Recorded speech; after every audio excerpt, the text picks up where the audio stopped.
Ngawi bikin gempar. Seorang pria tega habisi pacarnya dan dimasukkan ke dalam koper. Pagi itu, Ngawi berbalut embun. Aroma tanah basah dan daun-daun yang baru terguyur gerimis semalam menyapa setiap sudut desa. Matahari belum sepenuhnya naik, namun cahayanya sudah memecah bayangan, membias pada permukaan air sungai Bengawan Solo yang tenang. Di tepi sungai yang landai, dekat sebuah rumpun bambu yang meliuk, seorang pemancing tua bernama Mbah Slamet duduk bersila. Ujung joran bambunya menunduk, seolah memejamkan mata, menunggu tarikan rezeki. Mbah Slamet sudah hafal setiap lekuk sungai ini, dari suara gemericik airnya yang riang hingga bisik-bisik dedaunan yang menggoda. Ia adalah bagian dari sungai, dan sungai adalah bagian dari dirinya. Tiba-tiba, mata Mbah Slamet menangkap sebuah objek asing. Benda itu, sebuah koper besar berwarna hijau lumut, tersangkut di antara akar-akar pohon beringin yang menjuntai. Awalnya, Mbah Slamet mengira itu hanya tumpukan sampah biasa yang terbawa arus. Namun, bentuknya terlalu rapi. Koper itu tampak baru, tanpa lumut atau kotoran sungai yang biasa menempel. Rasa penasarannya mengalahkan naluri untuk tidak peduli. Ia mendekati koper itu, mengamati dari dekat. Dari celah-celah resletingnya yang sedikit terbuka, tercium aroma aneh yang menusuk hidung, seperti bau anyir bercampur wangi bunga melati yang layu. Walah, koper siapa ini? Gumamnya seraya mencoba menggeser koper itu dengan kakinya. Benda itu terasa berat, jauh lebih berat dari yang ia bayangkan. Mbah Slamet merasakan firasat buruk yang merayap di punggungnya. Ia kembali ke gubuk kecilnya, mengambil seutas tali, dan menarik koper itu ke daratan yang lebih kering. Dengan susah payah, ia menariknya hingga akhirnya koper itu sepenuhnya berada di atas tanah. Jantung Mbah Slamet berdegup kencang. Ia mencoba membuka resletingnya, namun koper itu terkunci rapat. Tak lama, beberapa warga yang kebetulan melintas, Bu Siti, pemilik warung, dan Pak Budi, ketua RT, melihat Mbah Slamet yang tampak panik. "Ada apa, Mbah?" tanya Pak Budi sambil menghampiri. "Koper ini aneh," jawab Mbah Slamet dengan suara bergetar. Penasaran, Pak Budi mencoba membuka koper itu. Ketika resletingnya berhasil dibuka sedikit, aroma anyir itu semakin pekat. Ketakutan terpancar jelas di wajah Pak Budi. Tanpa pikir panjang, ia dan Mbah Slamet sepakat untuk segera menghubungi polisi. Beberapa jam kemudian, tim forensik dan kepolisian tiba di lokasi. Dipimpin oleh Kompol Budi yang berwibawa dan penuh ambisi, serta didampingi oleh Ibdarini, seorang penyidik muda yang tajam dan teliti. Lingkaran kerumunan warga sudah terbentuk, bisik-bisik dan tatapan ketakutan memenuhi udara. Ketika koper itu akhirnya dibuka, sebuah pemandangan mengerikan terhampar di hadapan semua orang. Di dalamnya, terlipat kaku, terbungkus kain batik lusuh, adalah sesosok mayat wanita muda. Wajahnya membiru, matanya terpejam seolah sedang tidur panjang yang tak akan pernah berakhir. Sebuah kalung berliontin burung merpati emas masih melingkar di lehernya. "Ya Allah, itu Tiara!" seru Bu Siti histeris, menutupi mulutnya dengan kedua tangan. Tiara, gadis muda yang dikenal ramah, supel, dan berparas cantik, kini terbujur kaku di dalam sebuah koper. Penemuan ini langsung membuat geger. Berita itu menyebar secepat kilat, dari mulut ke mulut, melintasi sawah dan jalan setapak, hingga seluruh Ngawi seolah ikut merasakan duka dan kengerian yang sama. Pagi yang tenang berubah menjadi mimpi buruk. Di sisi lain desa, terpencil di tengah kebun bambu, hiduplah Arga. Usianya sekitar 30-an, dengan rambut gondrong yang diikat asal dan pakaian serba hitam yang sering berlumuran cat atau serpihan kayu. Arga adalah seorang seniman pematung. Karyanya unik, seringkali abstrak dan penuh makna tersembunyi. Ia dianggap aneh oleh sebagian besar warga. Ia jarang berbicara, lebih suka menghabiskan waktunya sendirian di bengkelnya, ditemani alunan musik klasik dan detakan pahat yang berirama. Warga sering melihatnya duduk di tepi sungai, berjam-jam hanya menatap arus air seolah sedang berdialog dengan arwah yang tak terlihat. Ia dianggap pertapa, penyendiri, atau bahkan orang gila. Sore itu, saat suara sirene mobil polisi memecah keheningan, Arga sedang menyelesaikan sebuah patung. Patung itu berbentuk seorang wanita yang sedang menunduk, dengan ekspresi sedih yang begitu dalam. Arga memasukkan setiap perasaan yang ia rasakan ke dalam patung itu, seolah ia sedang mengukir jiwanya sendiri. Seorang anak kecil bernama Adit, yang sering bermain di sekitar bengkelnya, berlari menghampiri Arga dengan wajah pucat. "Mas Arga, ada pembunuhan," serunya terengah-engah. Arga menoleh, pandangannya kosong. "Siapa?" tanyanya pelan. "Mbak Tiara. Dia ditemukan di dalam koper di sungai." Adit hampir menangis. Pahat yang dipegang Arga seketika terlepas dari tangannya, jatuh dan menimbulkan suara denting yang nyaring di atas lantai tanah. Matanya membulat, memancarkan kengerian yang tak terlukiskan. Ekspresi itu dengan cepat berubah menjadi kesedihan yang mendalam. Ia menjatuhkan diri, memungut pahatnya, dan membersihkannya dari tanah yang menempel. Dalam hati, ia tahu ada sesuatu yang tidak beres, sesuatu yang jauh lebih gelap dari sekadar pembunuhan. Tak lama kemudian, sebuah mobil polisi berhenti di depan bengkelnya. Beberapa petugas turun, dipimpin oleh Kompol Budi. Tatapan Kompol Budi tajam, seperti elang yang siap menerkam. Di belakangnya, Ibda Rini mengikuti dengan wajah datar, namun matanya yang cerdas terus mengamati sekeliling. "Selamat sore, Mas Arga. Kami mendapat laporan bahwa Anda adalah orang terakhir yang bertemu dengan korban," ucap Kompol Budi dengan nada dingin dan penuh selidik. Arga berdiri, membersihkan tangannya yang kotor. "Saya tidak tahu," jawabnya pelan. Kompol Budi tersenyum sinis. "Tidak tahu?" Warga bilang, "Kalian sering terlihat bersama. Bahkan ada yang bilang kalian pacaran." "Kami tidak pacaran," balas Arga tegas. "Tiara, dia sering datang ke sini untuk melarikan diri."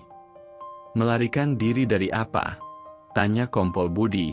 Kini langkahnya semakin mendekat. Arga terdiam, menunduk. Ia tampak ragu, seolah ada rahasia besar yang ia sembunyikan. Dia punya masalah," bisiknya pelan. "Masalah dengan keluarganya. Dan dengan seseorang." "Siapa?" desak Kompol Budi. Arga menggeleng. "Saya tidak bisa memberitahu. Saya sudah berjanji padanya." "Janji mati?" tanya Kompol Budi dengan nada sarkasme. Tiba-tiba, mata Kompol Budi menangkap sesuatu.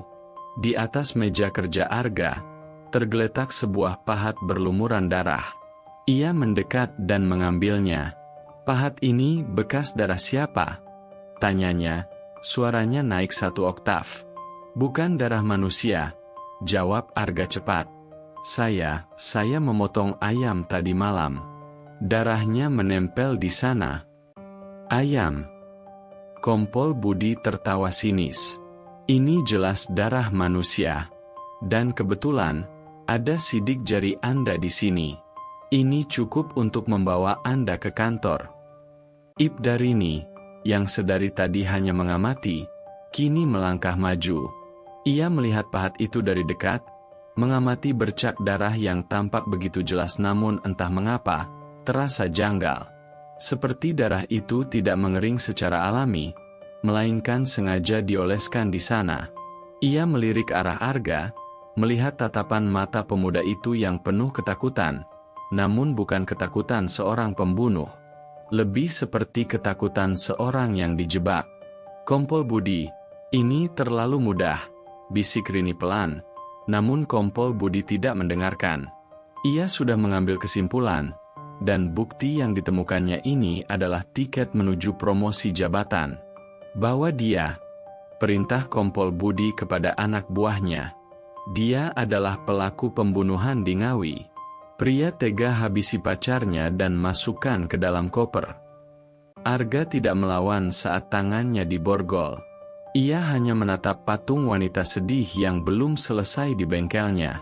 Di dalam hatinya, sebuah doa terucap. Sebuah doa untuk Tiara, dan untuk dirinya sendiri yang kini terjebak dalam pusaran masalah yang ia sama sekali tidak mengerti. Malam itu, Ngawi tidur dengan nyenyak, merasa bahwa monster yang mengancam sudah tertangkap.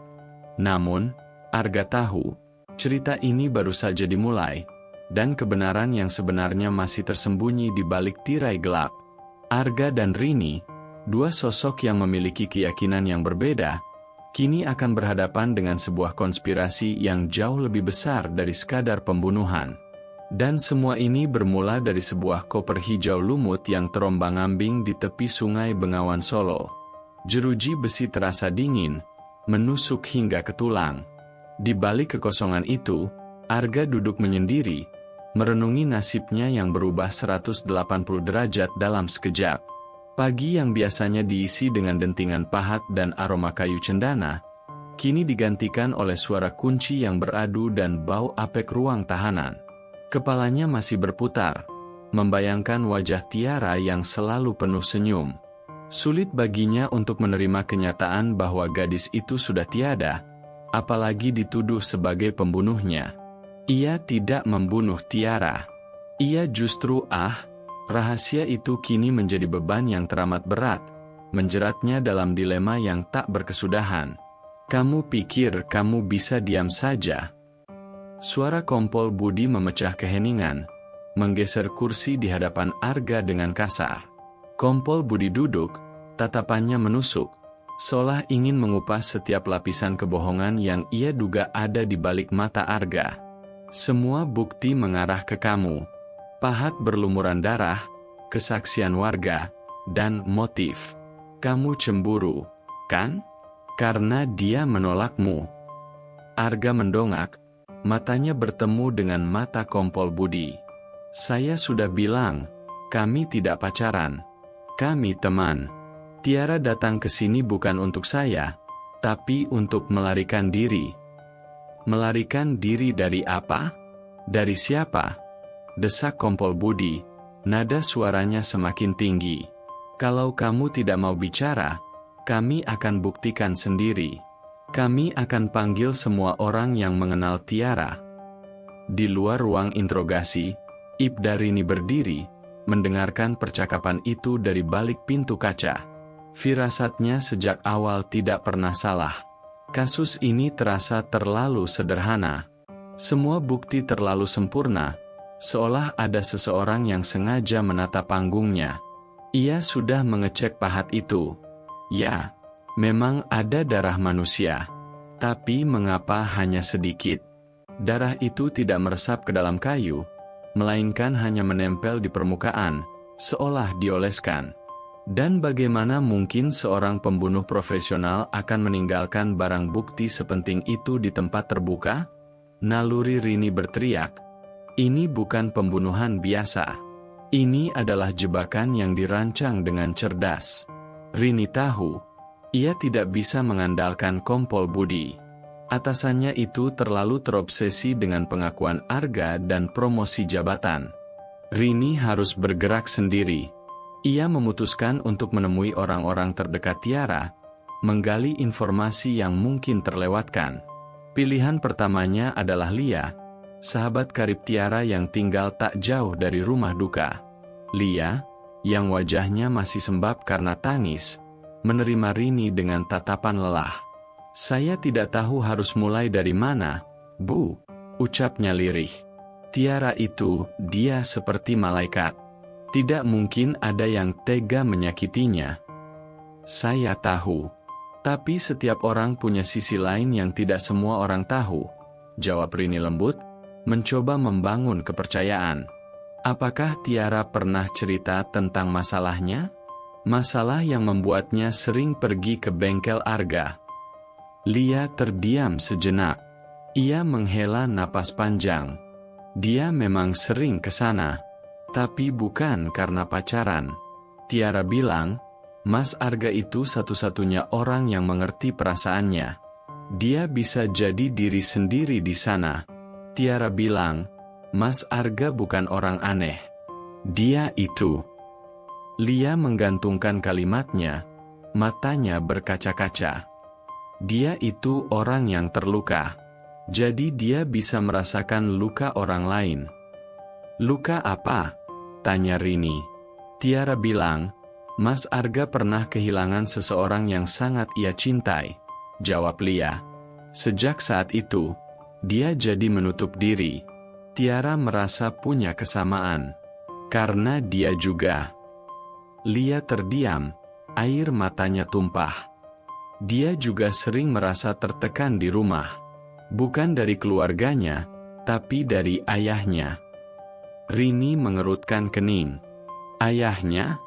Maksudnya bagaimana? Ayah Tiara. Pak Jaga, ucap Lia. Kini suaranya bergetar. Bukan ayah kandungnya, Bu. Ayah angkat. Pak Jaga itu kepala desa, orang terpandang, orang baik. Tapi Tiara, dia pernah bilang, Papa tidak seperti yang orang lain lihat. Nama Pak Jaga, kepala desa yang karismatik dan dihormati itu, membuat Rini terkejut. Pak Jaga dikenal sebagai figur panutan, pahlawan bagi warga. Apa yang bisa salah dengan seorang tokoh sepertinya? Apa masalahnya dengan Pak Jaga? Desak Rini. Saya tidak tahu persis. Tiara tidak mau cerita detail, tapi dia sering gelisah setiap kali ada acara yayasan Pak Jaga. Tiara kan relawan di sana, jelas Lia. Terakhir kali, dia bilang ke saya, aku harus cari tahu kebenarannya, Lia. Ini menyangkut banyak orang. Rini bangkit, otaknya bekerja keras. Jika Arga adalah tersangka utama, maka ia adalah benang merah yang mengikatnya dengan Tiara. Tapi jika Arga hanya korban, maka benang merah itu adalah rahasia Tiara dan orang-orang yang berkaitan dengannya. Dan yang paling mencurigakan, orang-orang itu menuntunnya pada satu nama, Pak Jaga. Rini kembali ke kantor polisi, mendapati Kompol Budi sedang mempersiapkan rilis pers. Kompol, saya rasa ada yang salah dengan kasus ini, ujar Rini, mencoba mengutarakan dugaannya. Darah di pahat Arga itu aneh. Dan ada kesaksian yang mengatakan Tiara punya masalah dengan ayahnya, Pak Jaga. Kompol Budi tertawa sinis. Kamu ini terlalu banyak nonton film, Rini. Kenapa kamu mencurigai Pak Jaga? Dia itu panutan di desa ini. Jangan-jangan Arga membayar kamu untuk mengalihkan penyelidikan. Tidak ada yang membayar saya, Kompol. Saya hanya mencari kebenaran, balas Rini dengan nada tegas. Kebenaran sudah jelas. Arga itu orang aneh, penyendiri, dan dia berpacaran dengan korban. Semua orang juga tahu. Jangan buang-buang waktu dengan omong kosong. Kompol Budi menepuk pundak Rini. Dengar, Rini, kita tangkap Arga, selesaikan kasus ini, dan kita berdua akan naik pangkat. Itu namanya kerja cerdas, bukan kerja keras. Rini hanya bisa menelan kekecewaan. Ia tahu, ia harus melanjutkan penyelidikan ini sendirian. Kompol Budi terlalu buta oleh ambisi. Rini memutuskan untuk kembali ke tempat kejadian perkara, menelusuri setiap sudut sungai yang mungkin menyimpan petunjuk. Ia berjalan menyusuri tepian sungai, tempat koper itu ditemukan. Tatapannya tertuju pada rumpun bambu yang lebat. Di sana, di antara celah-celah daun, ia melihat sebuah goresan aneh pada batang bambu. Goresan itu berbentuk seperti sebuah burung, namun salah satu sayapnya patah. Goresan itu bukan kebetulan. Hati Rini berdesir, merasakan sebuah firasat kuat. Goresan itu mirip dengan lambang yang ia lihat di brosur yayasan milik Pak Jaga, Yayasan Merpati Emas. Dalam lambang itu, seekor burung merpati terbang dengan gagah. Namun, goresan di bambu itu menunjukkan burung yang sayapnya patah. Sebuah simbolisasi yang sangat kuat, seolah-olah Tiara ingin menyampaikan sesuatu, sebuah pesan terakhir yang hanya bisa dipahami oleh orang yang benar-benar mencari. Dengan penemuan ini, teka-teki itu mulai membentuk sebuah gambaran utuh. Arga bukanlah pelakunya. Ia adalah orang yang tahu, yang menyimpan rahasia Tiara. Pahat yang berlumuran darah itu hanyalah pengalihan. Dan pelakunya adalah seseorang yang begitu cerdik, begitu kuat, dan begitu dihormati sehingga tidak ada yang berani mencurigainya. Ya, semua petunjuk kini mengarah pada satu nama, Pak Jaga, kepala desa yang dikenal sebagai Sang Malaikat. Tapi apa motifnya?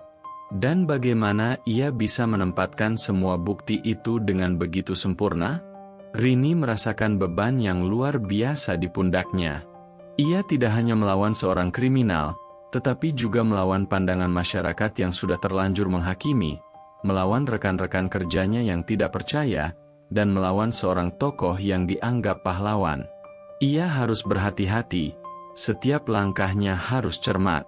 Karena jika ia salah, bukan hanya Arga yang akan menderita, tetapi kebenaran itu sendiri akan terkubur selamanya, di bawah aliran air Sungai Bengawan Solo yang tenang namun penuh rahasia. Malam itu, Ngawi diselimuti kabut tebal, seolah alam pun turut berduka dan menyembunyikan rahasia. Di dalam ruang tahanan yang dingin, Arga meringkuk. Pikiran Arga berkecamuk, bagai badai yang mengamuk di lautan. Ia bukan hanya berhadapan dengan tuduhan palsu, tapi juga bayang-bayang Tiara yang terus menghantuinya. Tiara, yang ia kenal sebagai gadis periang namun penuh beban, kini menjadi teka-teki yang harus ia pecahkan dari balik jeruji.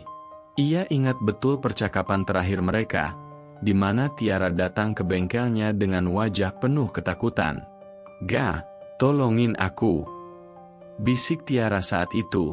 Matanya berkaca-kaca. Aku menemukan sesuatu yang seharusnya tidak aku lihat. Sesuatu yang sangat kotor." Arga, yang sedang sibuk memahat, meletakkan pahatnya. "Sesuatu apa, Tiara? Katakan padaku." "Ini tentang Papa, tentang Yayasan Merpati Emas," jawab Tiara dengan suara bergetar. Ada uang yang tidak masuk akal, Ga. Dan itu bukan hanya soal uang." Tiara tidak sempat menjelaskan lebih jauh. Ia hanya meminta Arga untuk menyimpan sebuah buku sketsa miliknya. "Aku merasa ada yang mengawasiku. Kalau terjadi sesuatu padaku, Ga, tolong jangan percaya apapun yang mereka katakan. Dan lihatlah sketsa-sketsa ini. Semua jawabannya ada di sana." Mengingat itu, Arga kini mengerti. Pahat berlumuran darah yang ditemukan, semua itu adalah bagian dari rencana jahat seseorang. Ia dijebak. Ia harus membuktikan dirinya tidak bersalah. Namun, bagaimana caranya? Ia hanya seorang seniman yang dianggap aneh, tanpa kekuatan dan tanpa suara di hadapan hukum dan opini publik. Di luar sel, di balik meja yang dipenuhi tumpukan berkas, Ibda Rini juga tidak bisa tidur. Goresan burung bersayap patah di batang bambu itu terus terbayang di benaknya. Ia yakin, itu adalah pesan terakhir dari Tiara. Pesan yang ditujukan kepada Arga, dan kini, tanpa sengaja, ia yang menemukannya. Rini tahu ia harus bergerak cepat. Kompol Budi sudah menetapkan Arga sebagai pelaku, dan proses hukum akan segera berjalan. Waktu adalah musuh terbesarnya. Rini kembali ke lokasi kejadian. Di sana, ia bertemu dengan Pak Jaga, kepala desa yang dihormati. Wajahnya tampak pucat dan sedih, seolah-olah ia baru saja kehilangan putrinya sendiri. "Saya turut berduka, Pak Jaga," ucap Rini. "Terima kasih, Bu Rini," jawab Pak Jaga dengan suara bergetar. Ia menatap ke arah sungai dengan mata nanar. "Tiara itu anak yang baik. Saya tidak menyangka ada orang sekeji itu di desa kita. Pak Jaga, saya mau bertanya. Rini memberanikan diri. Apakah Tiara pernah bercerita soal masalahnya di yayasan? Pak Jaga tersentak, namun dengan cepat ia menguasai diri. Masalah apa, Bu? Tiara itu anak yang rajin dan tidak pernah mengeluh. Di yayasan, semuanya berjalan baik. Saya mendapat informasi dari temannya, katanya Tiara merasa ada kejanggalan dengan keuangan yayasan. Apakah itu benar? Rini menatapnya lekat-lekat, mencoba membaca ekspresi Pak Jaga. Pak Jaga tertawa kecil, namun tawa itu terdengar hampa. Ah, anak-anak muda ini memang suka berimajinasi. Mungkin dia salah paham. Semua laporan keuangan kami transparan, kok. Kalau ibu mau, saya bisa tunjukkan. Tawarannya itu terasa terlalu sempurna, terlalu cepat. Rini tahu, ia tidak bisa mempercayai apa yang dikatakan Pak Jaga. Ia harus mencari bukti yang lebih kuat, bukti yang tidak bisa dimanipulasi. Rini kemudian pergi ke bengkel Arga, yang kini sudah diberi garis polisi. Ia mengabaikan Kompol Budi yang berteriak-teriak melarangnya. Ini TKP, Rini. Jangan campur tangan, teriak Kompol Budi. Saya hanya ingin memastikan, Kompol, balas Rini tanpa menoleh. Ia mencari buku sketsa yang Tiara berikan kepada Arga. Setelah mencari selama beberapa menit, ia menemukannya. Buku itu disembunyikan di balik tumpukan patung-patung yang belum selesai. Di halaman pertama, ada sebuah sketsa wajah Tiara yang sedang tersenyum. Namun, di baliknya, ada gambar lain yang membuat Rini terkejut. Itu adalah sketsa lambang Yayasan Merpati Emas, tetapi di bawahnya, ada coretan-coretan acak dan beberapa angka yang ditulis tergesa-gesa. 16/17/2025. Angka itu tidak masuk akal. Rini mengambil foto sketsa itu, lalu bergegas kembali ke kantor. Ia tidak bisa membawa buku itu, karena itu adalah barang bukti yang bisa menjebak Arga lebih dalam. Sementara itu, Kompol Budi mengadakan konferensi pers. Di hadapan para wartawan, ia dengan bangga mengumumkan keberhasilan timnya. Hari ini, kami dengan bangga mengumumkan bahwa kasus pembunuhan yang menggemparkan Ngawi telah terpecahkan, kata Kompol Budi dengan suara lantang. Tersangka utama, Arga, seorang seniman pematung, telah kami tangkap. Motifnya adalah karena ia cemburu, dan bukti-bukti, termasuk alat pembunuh yang berlumuran darah, telah kami temukan di bengkelnya. Kamera-kamera berkedip, sorotan media mengarah kepadanya. Kompol Budi tersenyum penuh kemenangan. Di balik layar, di ruang tahanan yang gelap, Arga mendengar berita itu dari radio kecil yang dibawakan oleh seorang polisi. Hatinya mencelos. Dunia seolah runtuh di atas kepalanya. Ia tahu, dengan pengumuman itu, ia akan dijatuhi hukuman oleh opini publik sebelum sempat membela diri. Sudah dengar, kan? Sindir seorang polisi di depan sel Arga. Mending kamu mengaku saja, biar cepat selesai. Kamu tidak punya harapan lagi. Arga tidak menjawab. Ia hanya menatap kosong ke dinding. Ia tahu, ia harus berjuang. Bukan hanya untuk dirinya sendiri, tetapi juga untuk Tiara, untuk kebenaran yang terkubur. Di sisi lain, Ibda Rini berada di kantornya, mencoba memecahkan teka-teki dari buku sketsa Tiara. Ia melihat lagi coretan angka-angka itu. 16/17/2025 itu bukan tanggal. Itu terlalu aneh. Tanggal 16 bulan 17? Tidak mungkin. Lalu, apa artinya? Tiba-tiba, sebuah ide melintas di kepalanya. Rini mengambil peta digital Ngawi dan mencoba menghubungkan angka-angka itu dengan koordinat geografis. 16, 17, dan 20, 25. Ia memasukkan angka itu. Layar komputernya menampilkan sebuah titik merah yang berkedip. Titik itu berada di luar desa, jauh dari permukiman, di sebuah area terpencil yang disebut Bukit Mati, bekas tambang yang sudah tidak terpakai dan diakini angker oleh warga setempat. "Kenapa Tiara menandai tempat ini?" gumam Rini. Ia kemudian melihat kembali lambang Yayasan Merpati Emas yang diukir di brosur. Sebuah burung merpati, simbol kedamaian. Lalu ia teringat sketsa Tiara, burung bersayap patah. Tiara ingin bilang, yayasan ini tidak seindah kelihatannya. Ada yang rusak, ada yang tidak benar. Rini memutuskan untuk pergi ke bukit itu sendirian. Ia tidak bisa meminta bantuan Kompol Budi, dan ia tidak mau melibatkan orang lain sebelum ia menemukan sesuatu. Ia harus berhati-hati. Jalan yang ia tempuh ini penuh risiko, namun Rini tahu, ia harus melakukannya demi Arga yang tidak bersalah dan demi Tiara yang menaruh kepercayaan padanya. Malam itu, di bawah temaram bulan, Arga dan Rini, dua sosok yang tidak saling mengenal, kini terhubung oleh benang takdir yang rumit. Arga yang terpenjara oleh tuduhan, dan Rini yang terperangkap dalam pencarian kebenaran. Keduanya akan menghadapi takdir yang akan mengubah segalanya. Arga, yang hanya ingin melupakan masa lalu, kini dipaksa untuk menghadapinya. Sementara Rini, seorang polisi yang selalu berpegang pada fakta, kini harus percaya pada firasat dan petunjuk-petunjuk misterius yang diberikan oleh seorang korban.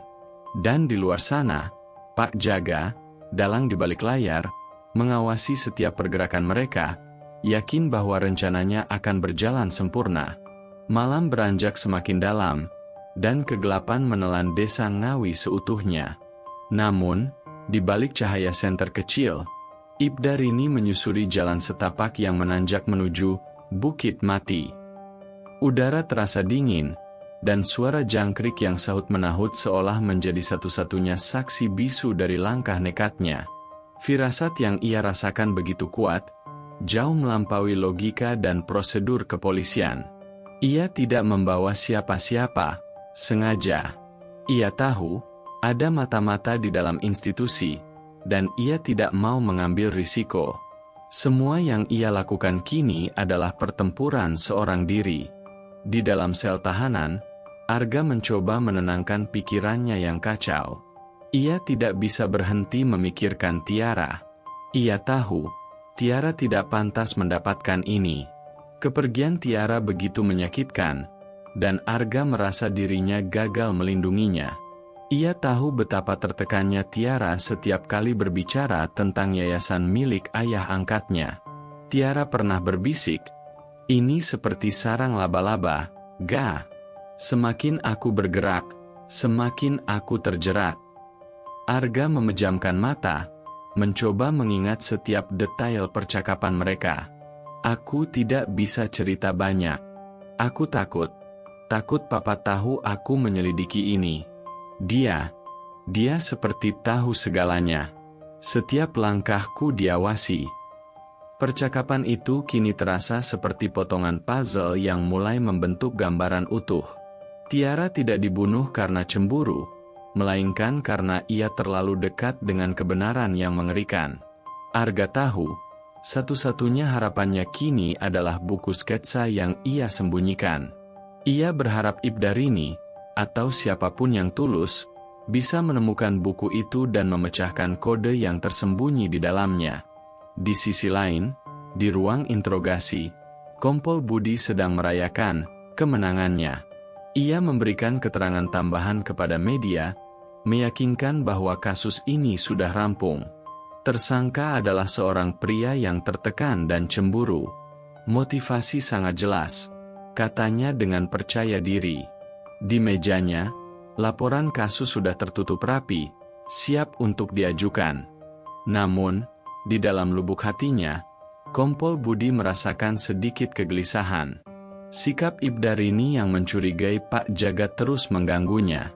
Ia menepisnya sebagai kecurigaan yang tidak beralasan, tapi ia tidak bisa menyingkirkan bayangan wajah Arga yang tampak begitu pasrah, bukan wajah seorang pembunuh. Ia mencoba menghubungi Rini, namun ponsel Rini tidak aktif. Kompol Budi mengerutkan kening. Kemana perginya anak itu? Kembali ke Bukit Mati, Rini akhirnya sampai. Tempat itu sepi, hanya ada tiang-tiang kayu yang sudah lapuk dan sisa-sisa alat berat yang ditinggalkan. Udara dingin di puncak bukit terasa menusuk, namun Rini tak peduli. Ia mengarahkan senternya ke segala arah, mencari petunjuk. Tiba-tiba, ia melihat sebuah gubuk tua yang tampak sudah lama ditinggalkan. Dindingnya terbuat dari anyaman bambu, dan atapnya sudah banyak yang bolong. Ia masuk ke dalam, dan bau tanah basah serta debu menyambutnya. Di salah satu sudut gubuk, ia melihat sebuah tumpukan kardus yang tertutup terpal. Ia membuka terpal itu, dan yang ia temukan membuat jantungnya berdegup kencang. Di dalam kardus itu, terdapat beberapa koper berwarna hijau lumut, persis seperti koper yang digunakan untuk menampung mayat Tiara. Di sebelahnya, ada beberapa botol cairan kimia, sarung tangan, dan yang paling mengejutkan, sebuah setelan jas mahal yang kotor. Rini mengambil jas itu, dan di saku dalamnya, ia menemukan sebuah kartu nama. Namanya adalah Pak Jaga. Kartu itu juga berlumuran tanah dan bau aneh. Rini tahu, ini adalah bukti yang tak terbantahkan. Tempat ini adalah markas rahasia Pak Jaga, tempat ia menyimpan semua proyek kotornya. Ia teringat akan goresan di bambu di tepi sungai, yang ia yakini sebagai pesan terakhir Tiara. 1617 dan 2025 ternyata adalah koordinat menuju tempat ini. Tiara sudah tahu tentang rahasia ini, dan ia berusaha mengungkapnya. Ketika Rini hendak keluar, ia mendengar suara derap langkah kaki. Ia segera mematikan senternya dan bersembunyi di balik tumpukan kardus. Pintu gubuk terbuka, dan dua orang pria masuk. Rini menahan napas. Salah satu dari mereka adalah Pak Jaga.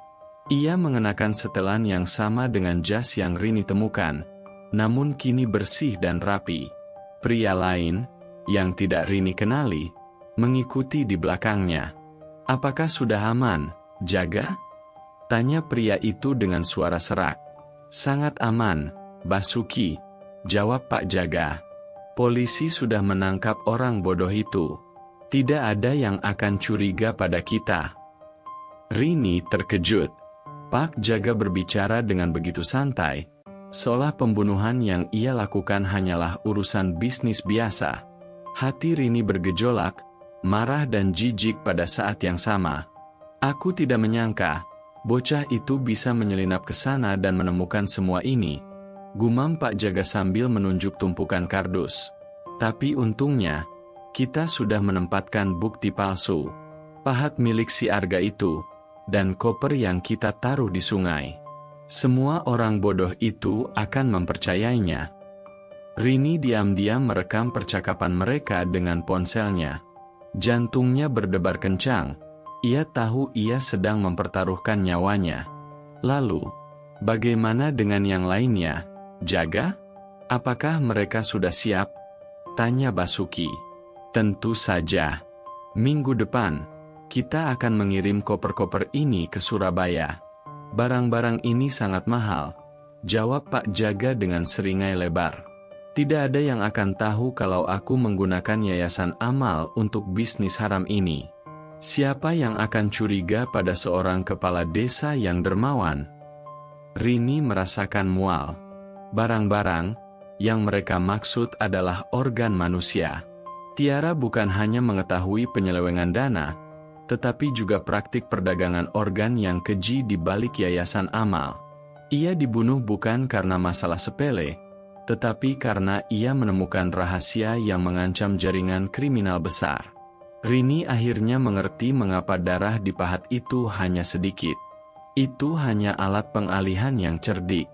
Dan mengapa Arga yang dijebak? Karena Arga adalah orang terdekat Tiara yang tidak tahu menahu soal rahasia ini, membuatnya menjadi kambing hitam yang sempurna. Rini sadar, ia harus segera keluar dari sana. Ia mundur perlahan, mencoba tidak membuat suara sedikit pun. Ia mendengar Pak Jaga tertawa, Tawa seorang iblis yang bersembunyi di balik topeng malaikat. Arga itu orang aneh, semua orang tahu. Tapi, bodohnya dia menyimpan buku sketsa yang ditinggalkan Tiara. Aku harus mengambil buku itu. Itu satu-satunya bukti yang bisa menghubungkanku dengan Tiara. Jantung Rini terasa berhenti. Ia sudah memotret isi buku itu, tetapi buku fisiknya masih di tangan kepolisian. Dan Kompol Budi, atasannya sendiri, adalah orang yang paling bersemangat untuk menutup kasus ini. Rini menyadari, ia tidak hanya berhadapan dengan Pak Jaga, tetapi juga dengan sistem yang korup. Ia berhasil keluar dari gubuk itu tanpa ketahuan. Begitu ia sampai di mobilnya, ia segera mengemudi dengan kecepatan penuh. Ia harus kembali ke kantor. Ia harus menemukan Kompol Budi dan menunjukkan rekaman yang ia miliki. Ia tidak bisa lagi menunda. Taruhannya bukan lagi hanya tentang kebenaran, tetapi tentang nyawa Arga dan mungkin juga nyawanya sendiri. Sementara itu, di dalam sel, Arga merasakan sebuah harapan yang samar. Ia tidak tahu mengapa, tetapi ia memiliki keyakinan bahwa ada seseorang yang akan memperjuangkan keadilan untuknya. Di bawah langit yang sama, Rini, yang memegang bukti kuat, kini berpacu dengan waktu. Dua orang yang terpisah oleh jeruji dan jarak, kini terikat oleh takdir yang sama, melawan kegelapan demi sebuah kebenaran. Pertarungan yang sebenarnya, kini baru saja dimulai. Ibda Rini mengemudi secepat kilat, membelah kegelapan malam. Jalanan desa yang biasanya sepi kini terasa seperti arena balapan, di mana ia berpacu melawan waktu dan kejahatan. Ponselnya terus bergetar. Notifikasi pesan dari Kompol Budi yang marah tak henti-hentinya masuk. Tapi Rini tak peduli.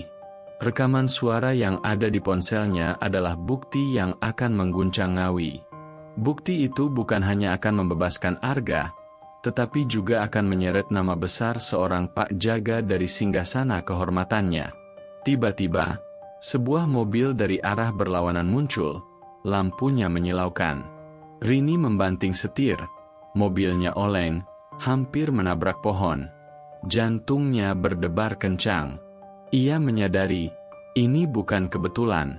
Seseorang tahu ia ada di Bukit Mati. Seseorang mengikuti dan mengincarnya. Ketakutan merayap, tapi ia menepisnya. Ia tak boleh berhenti. Ia harus sampai ke kantor, harus sampai ke Kompol Budi. Di ruang tahanan, Arga tak bisa memejamkan mata. Ia memikirkan buku sketsa Tiara. Bagaimana jika Pak Jaga sudah mengambil buku itu? Arga bertanya-tanya. Bagaimana jika Ibda Rini tidak menemukan petunjuk apapun? Ia merasa putus asa. Ia tahu, kebenaran itu ada, tapi kebenaran itu sangat rapuh, dan ia tidak punya cara untuk membuktikan apapun. Ia hanyalah seorang seniman yang dianggap gila, dan dunia seolah-olah sudah menutup mata dan telinganya. Rini akhirnya tiba di kantor polisi. Ia berlari ke dalam, mencari Kompol Budi. Ia menemukannya di ruangannya, dikelilingi tumpukan berkas. Dari mana saja kamu, Rini? Saya sudah menghubungi kamu berulang kali. Kompol Budi bangkit dari kursinya, wajahnya merah padam. Kompol, saya menemukan sesuatu yang sangat penting. Ini tentang kasus Tiara.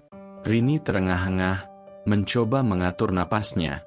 Kasus sudah selesai, Rini. Saya sudah umumkan ke media. Arga adalah pelakunya. Kamu itu kenapa sih? Mau jadi pahlawan? Kompol Budi mengibaskan tangannya, tak mau mendengarkan. Tolong, Kompol, dengarkan ini. Rini memohon, sambil mengeluarkan ponselnya. Saya ke Bukit Mati, ke bekas tambang. Di sana, saya merekam percakapan Pak Jaga. Kompol Budi tertawa sinis.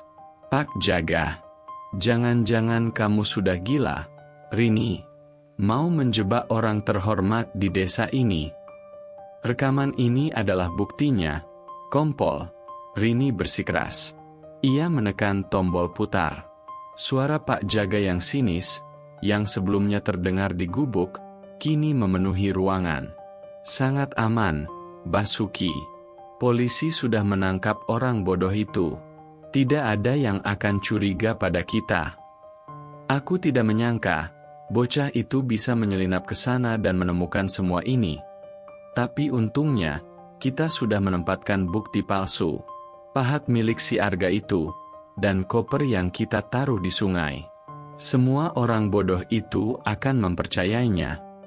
Kompol Budi terdiam. Wajahnya yang semula merah padam kini memucat. Ia tak bisa berkata-kata, matanya membelalak, seolah tak percaya dengan apa yang ia dengar. Dengar, Kompol, lanjut Rini. Tiara menemukan rahasia kotor Pak Jaga, penyelewengan dana yayasan, dan juga perdagangan organ. Bukit Mati adalah tempat mereka menyimpan semua barang bukti. Koper yang kita temukan hanyalah satu dari sekian banyak koper yang mereka siapkan. Pak Jagalah pelakunya, Kompol, bukan Arga. Kompol Budi menjatuhkan diri kembali ke kursinya, wajahnya kehabisan darah. Ia tidak percaya. Pak Jaga, kepala desa yang ia kagumi, yang selalu memberikan donasi untuk kantor polisi, yang terlihat begitu baik dan dermawan, ternyata adalah seorang monster. Tidak mungkin. Gumam Kompol Budi, suaranya bergetar. Tidak mungkin. Pikirkan lagi, Kompol, desak Rini. Kenapa darah di pahat itu hanya sedikit? Kenapa barang bukti itu diletakkan di tempat yang begitu mencolok? Itu semua adalah jebakan yang cerdik. Pak Jaga mengincar Arga, karena Arga adalah orang yang dipercaya Tiara. Arga hanyalah kambing hitam yang sempurna. Dan semua bukti yang kita temukan itu semua palsu. Kompol Budi memejamkan mata. Otaknya bekerja keras, menyusun ulang semua fakta yang selama ini ia yakini. Ia teringat percakapannya dengan Arga, tatapan mata Arga yang penuh ketakutan tapi juga kejujuran. Ia teringat sikap Pak Jaga yang terlalu tenang. Dan kini, ia mendengar suara Pak Jaga sendiri yang mengakui semuanya. Ia menyadari, ia tidak hanya salah, tapi ia hampir saja menjebloskan orang yang tidak bersalah ke dalam penjara seumur hidup. Rini, kita harus bertindak cepat, kata Kompol Budi. Kini nada suaranya berubah drastis. Ia tidak lagi sombong, melainkan penuh penyesalan. Kita harus menangkap Pak Jaga. Sekarang juga. Tunggu, Kompol. Rini menghentikan Kompol Budi yang hendak berdiri. Kita tidak bisa terburu-buru. Pak Jaga tidak bekerja sendiri. Dia punya kaki tangan. Dan dia juga tahu tentang buku sketsa yang ditinggalkan Tiara. Buku itu ada di ruang barang bukti kita. Kalau dia sudah mengambilnya. Kompol Budi menepuk keningnya. Sial, aku sudah terlalu ceroboh. Ia segera menghubungi petugas di ruang barang bukti, dan ternyata buku itu sudah tidak ada. Seseorang sudah mengambilnya. Itu pasti kaki tangan Pak Jaga, Rini berkata. Kita harus mencari tahu siapa orang itu, dan di mana Pak Jaga sekarang. Mereka pasti sedang dalam perjalanan ke Bukit Mati untuk mengambil semua koper itu. Kita harus ke sana sekarang. Kompol Budi bangkit, mengambil jaket dan senjatanya. Wajahnya kini terlihat lebih tegas. Tak ada lagi ambisi kosong di sana, hanya tekad untuk menebus kesalahannya. Kita tangkap mereka. Sekaligus. Kompol, kita tidak bisa hanya berdua, Rini mengingatkan. Mereka berbahaya. Tidak ada waktu, Rini, jawab Kompol Budi. Mereka bisa saja kabur kapan saja. Kita harus ke sana sekarang juga. Di sisi lain, di dalam sel, Arga merasakan kegelisahan yang memuncak. Ia tidak tahu apa yang terjadi di luar. Ia hanya berharap keajaiban datang dan seseorang akan datang untuknya. Ia teringat patung yang belum selesai, patung wanita sedih yang ia buat untuk Tiara. Ia merasa, patung itu seperti sebuah persembahan terakhir, sebuah harapan yang ia ukir dengan sepenuh hati. Di bawah langit yang sama, Rini dan Kompol Budi berpacu menuju Bukit Mati. Mereka kini bersatu, dua pikiran yang berbeda, dua cara pandang yang berbeda, namun memiliki satu tujuan yang sama, menemukan kebenaran yang sesungguhnya. Mereka tahu, pertarungan yang akan mereka hadapi bukanlah sekadar kasus kriminal, melainkan pertarungan melawan jaringan kejahatan yang tersembunyi di balik topeng kebaikan. Dan di tengah malam yang sunyi itu, Ngawi akan menyaksikan sebuah pertunjukan yang akan mengubah segalanya. Sebuah drama yang akan mengungkap siapa yang benar-benar pahlawan, dan siapa yang selama ini bersembunyi di balik topeng iblis. Rini dan Kompol Budi akhirnya tiba di kaki Bukit Mati. Mereka meninggalkan mobil di tempat tersembunyi. Udara terasa semakin dingin, namun ketegangan di antara mereka berdua jauh lebih panas. Mereka tidak berbicara, hanya mengangguk satu sama lain.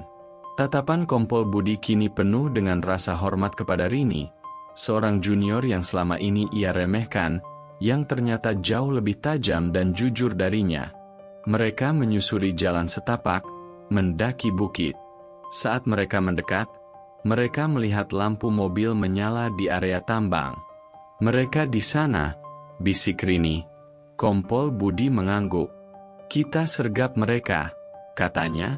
Suara tekadnya begitu kuat. Mereka bergerak perlahan, mengendap-endap di balik tumpukan batu. Mereka melihat Pak Jaga dan kaki tangannya, Basuki, sedang memuat koper-koper ke dalam sebuah mobil van. Di tangan Basuki, terlihat sebuah buku bersampul lusuh. Buku sketsa milik Tiara. "Kompol Budi," Rini berbisik, "itu buku sketsa Tiara." Dia mengambilnya dari ruang barang bukti. Kompol Budi mengangguk. Ia tidak bisa lagi menahan amarahnya. "Siap-siap, Rini," bisiknya. "Kita tangkap mereka hidup-hidup." Pertarungan yang sebenarnya akan segera dimulai. Pertarungan yang akan menentukan nasib Arga, dan juga nasib dari seluruh warga Ngawi. Dan malam itu, kebenaran akan muncul dari balik kegelapan. Udara dingin di Bukit Mati terasa menusuk tulang, namun dinginnya tak seberapa dengan panasnya kemarahan yang membakar dada Kompol Budi. Di kegelapan malam, ia mengamati siluet Pak Jaga dan Basuki yang sibuk memuat koper-koper ke dalam van. Tatapan matanya kini penuh penyesalan dan tekad. Ia tahu, ia hampir saja membuat kesalahan terbesar dalam karirnya. Ia meremehkan seorang junior yang berhati emas, Ibda Rini, dan mempercayai seorang iblis yang bersembunyi di balik topeng malaikat. "Kompol, kita sergap mereka sekarang," bisik Rini, suaranya tegang namun penuh keberanian. Kompol Budi mengangguk. Ia mengangkat senjatanya, bersiap. Namun, ia teringat perkataan Rini. Mereka berbahaya. Jika ia menyerbu secara gegabah, nyawa mereka bisa menjadi taruhannya. Ia menurunkan senjatanya. "Tidak, kita tidak bisa menyerang frontal. Mereka bisa saja punya senjata dan bisa melawan." Tiba-tiba, mata Rini menangkap sesuatu. Sebuah cahaya kecil berkedip di balik pepohonan di sisi bukit. Ia menyadari, ada kaki tangan lain yang mengawasi. Jaringan ini jauh lebih besar dari yang mereka bayangkan. "Ada orang lain di sana," Rini berbisik. "Ini jebakan, Kompol. Mereka mungkin sengaja memancing kita ke sini." Benar saja, sebuah suara serak memecah keheningan. "Siapa di sana?" Pak Jaga dan Basuki menoleh ke arah mereka. Mata mereka menyipit, mencoba menembus kegelapan. Kompol Budi dan Rini segera mematikan senter dan bersembunyi di balik tumpukan batu besar. Namun, mereka tahu, mereka sudah ketahuan. "Kompol Budi, Ibda Rini, sungguh, saya tidak menyangka kalian begitu gigih." Suara Pak Jaga terdengar lantang, penuh nada mengejek. Kalian pikir kalian bisa menghentikan saya? Kalian salah besar. Kompol Budi keluar dari persembunyian. Tangannya memegang pistol dengan erat. Pak Jaga, turunkan tanganmu. Kau terkepung. Ia berteriak. Tawa sinis Pak Jaga terdengar membahana. Terkepung? Kalian berdua melawan kami semua? Jangan bodoh. Kompol. Kalian tidak tahu dengan siapa kalian berhadapan. Saat itu juga, beberapa orang keluar dari balik pepohonan, semuanya bersenjata. Mereka mengelilingi Kompol Budi dan Rini. Kompol Budi dan Rini kini berada dalam posisi yang sangat tidak menguntungkan. Rini merasa ketakutan, namun ia tahu, ini adalah satu-satunya kesempatan mereka untuk mengungkap kebenaran. Jadi, kalian sudah tahu, ya? Pak Jaga melangkah maju. Wajahnya yang biasanya ramah kini berubah menjadi topeng kejam. Kalian sudah tahu kalau aku tidak sebersih yang orang-orang kira. Aku tahu kalian menemukan tempat ini, Rini. Aku tahu kamu cerdas, tapi kebodohan Kompol Budi yang terburu-buru itu yang akan menghancurkan kalian berdua. Basuki, kaki tangan Pak Jaga, maju mendekati Rini. Di tangannya ia memegang buku sketsa Tiara. Rini menatap buku itu dengan nanar. Ia tahu, buku itu adalah kunci dari segalanya. Buku ini, kata Basuki, mengibaskan buku itu di depan wajah Rini. Bocah itu cerdas. Dia merekam semua transaksi kami di sini. Dia pikir, dengan sketsa bodohnya itu, dia bisa menghentikan kami? Bodoh. Dia tidak bodoh, kalian yang bodoh. Rini membentak, suaranya bergetar karena amarah. Kalian pikir kalian bisa lolos? Kebenaran akan selalu menemukan jalannya. Kebenaran akan terkubur, Rini. Sama seperti mayatnya, jawab Pak Jaga dengan seringai. Semua orang sudah percaya Arga adalah pelakunya. Dengan kalian berdua menghilang di sini, kasus ini akan benar-benar selesai. Dan tidak ada yang akan curiga. Siapa yang akan curiga pada seorang kepala desa yang sedang berduka? Kompol Budi menembak ke udara. Hentikan omong kosong ini, Jaga. Kau sudah terkepung. Kami sudah menghubungi bala bantuan. Teriaknya, berharap bisa menakuti mereka. Namun, Pak Jaga hanya tertawa. Bala bantuan? Hah, telepon kalian sudah tidak ada sinyal di sini.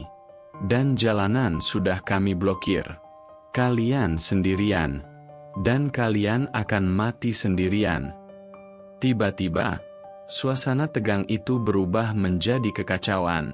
Beberapa orang lain keluar dari balik semak-semak, bukan orang-orang Pak Jaga, melainkan warga desa yang dipimpin oleh Mbah Slamet dan Pak RT. Mereka membawa obor dan senjata seadanya, seperti parang dan pentungan. Kami tidak bodoh, Pak Jaga, teriak Pak RT. Kami tahu ada yang tidak beres.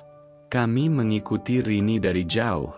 Semua warga sudah tahu kalau Arga itu tidak bersalah. Apa-apaan ini? Pak Jaga tampak terkejut. Wajahnya pucat. Rencananya tidak berjalan sesuai skenario. Kami sudah muak dengan kebohonganmu, Pak Jaga. Seru Mbah Slamet, tatapannya penuh amarah. Di tengah kekacauan itu, Rini melihat kesempatan. Ia segera berlari menuju Basuki, mencoba merebut buku sketsa itu. Basuki yang terkejut mencoba melarikan diri, namun Rini berhasil menjatuhkannya dan merebut buku itu. Sementara itu, Kompol Budi berteriak, Pak Jaga, kau sudah tidak punya jalan keluar. Menyerah sekarang, atau kami akan menembak. Pak Jaga yang merasa terpojok, mengeluarkan pistolnya dan menembak ke arah Kompol Budi. Namun, Kompol Budi yang sudah antisipasi berhasil menghindar, dan tembakan itu justru mengenai salah satu kaki tangan Pak Jaga. Pertarungan pun pecah. Warga desa yang marah menyerbu para kaki tangan Pak Jaga. Di tengah kekacauan itu, Pak Jaga berhasil melarikan diri ke dalam hutan. Rini dan Kompol Budi, dengan dukungan warga, berhasil melumpuhkan semua kaki tangan Pak Jaga. Basuki, yang terluka, tidak bisa melarikan diri. Rini dengan cepat memborgolnya. Kompol Budi, dengan wajah penuh amarah, mendekati Basuki. "Katakan di mana Pak Jaga sekarang?" Ia membentak. Basuki hanya tertawa sinis. "Kau pikir dia akan sebodoh itu? Dia sudah tahu dia tidak akan bisa lolos. Dia akan bunuh diri di danau." Rini dan Kompol Budi saling bertatapan. Danau di balik hutan itu adalah tempat yang sama di mana Arga suka memahat. Tanpa menunggu lama, mereka berlari ke sana, meninggalkan para warga yang mengurus para penjahat yang sudah dilumpuhkan. Ketika mereka tiba di danau, mereka melihat Pak Jaga berdiri di tepi danau, menatap pantulan dirinya di air yang tenang. Di tangannya, ia memegang pistol yang sama. "Pak Jaga, jangan bodoh. Menyerahlah," teriak Kompol Budi. Pak Jaga tersenyum sinis. "Menyerah? Aku tidak akan membiarkan kalian memenjarakanku. Aku adalah orang terhormat. Aku akan mati sebagai pahlawan, bukan penjahat." "Kau tidak akan mati sebagai pahlawan, Pak Jaga. Kau akan mati sebagai iblis," teriak Kompol Budi. Pak Jaga melirik mereka berdua, lalu menembak dirinya sendiri. Suara tembakan itu memecah keheningan malam, bergema di seluruh bukit, dan tubuh Pak Jaga terjatuh ke dalam danau, tenggelam ke dalam kegelapan yang tak berujung. Kompol Budi dan Rini terdiam. Mereka berhasil, namun dengan harga yang mahal. Mereka tidak bisa membawanya ke pengadilan. Namun, mereka tahu, kebenaran sudah terungkap. Bukti yang mereka miliki, dan kesaksian Basuki, sudah cukup untuk menjerat semua kaki tangan Pak Jaga. Dan bagi Pak Jaga, kematian adalah hukuman yang setimpal. Kematian di danau, tempat yang sama di mana Arga menemukan ketenangan, tempat yang sama di mana ia mengukir patung-patung yang penuh makna. Dan kini, tempat itu menjadi saksi bisu dari kematian seorang iblis berwajah malaikat.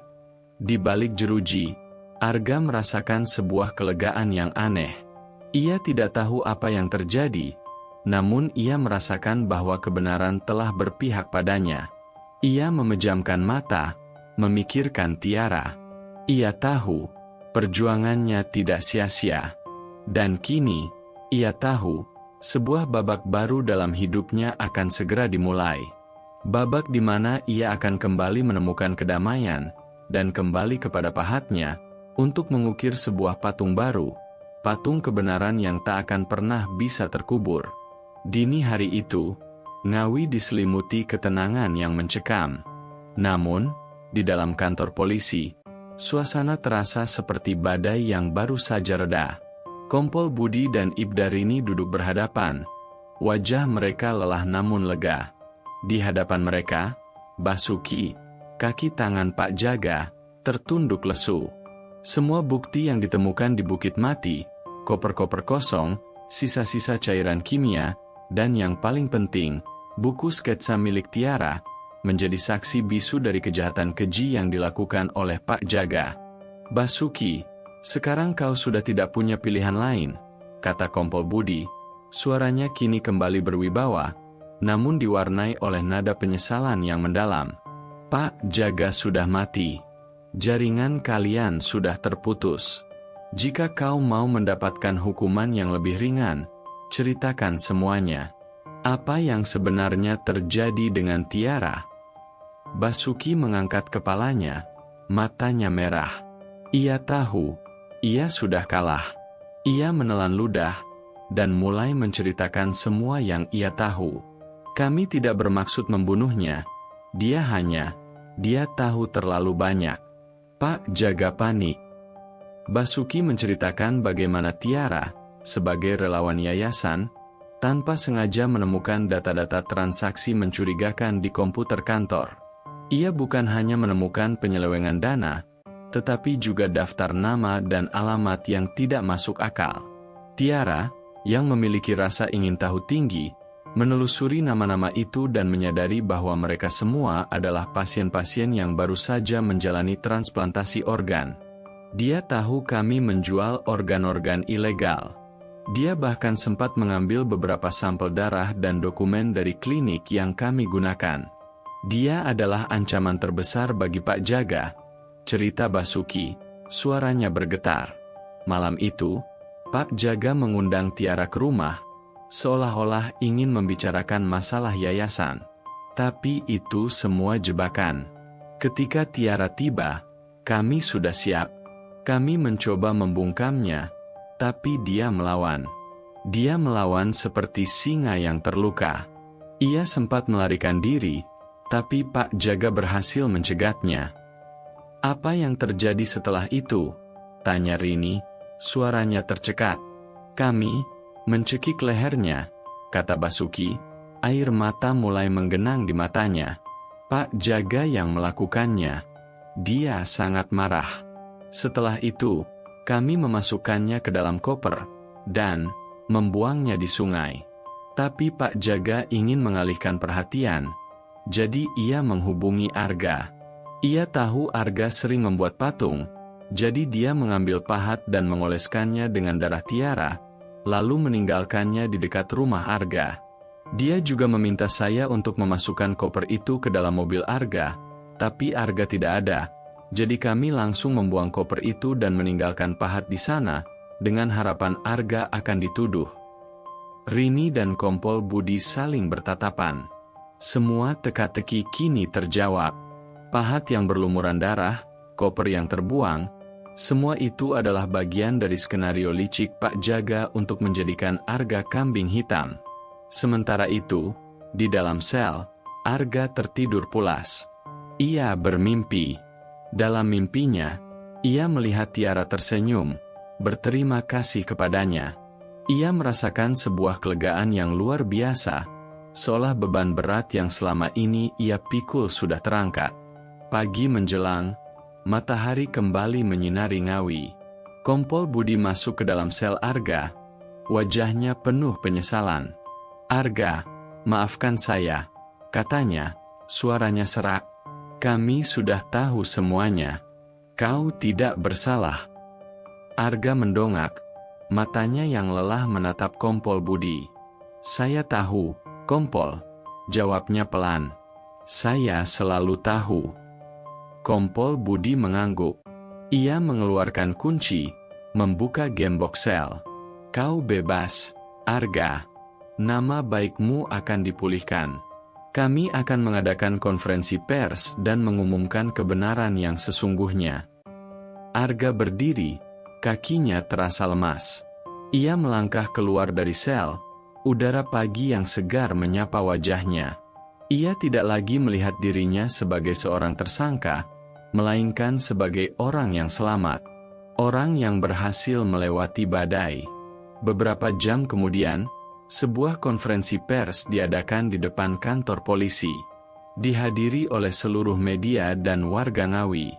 Kompol Budi berdiri di podium, dan di sampingnya, Ibda Rini dengan wajah penuh ketegasan, serta Arga yang kini mengenakan pakaian bersih dan rapi.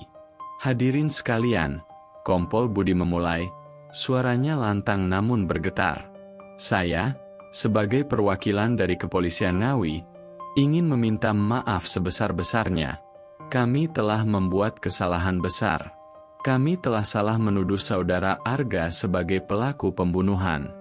Berdasarkan penyelidikan mendalam yang dilakukan oleh Ibda Rini dan tim, kami menemukan bukti tak terbantahkan bahwa pelaku sebenarnya adalah Pak Jaga, kepala desa yang dihormati."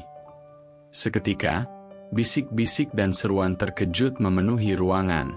Wajah para wartawan dan warga desa menunjukkan ekspresi tidak percaya. "Pak Jaga adalah dalang di balik semua ini," lanjut Kompol Budi. "Ia menggunakan Yayasan Merpati Emas sebagai kedok untuk melakukan perdagangan organ ilegal.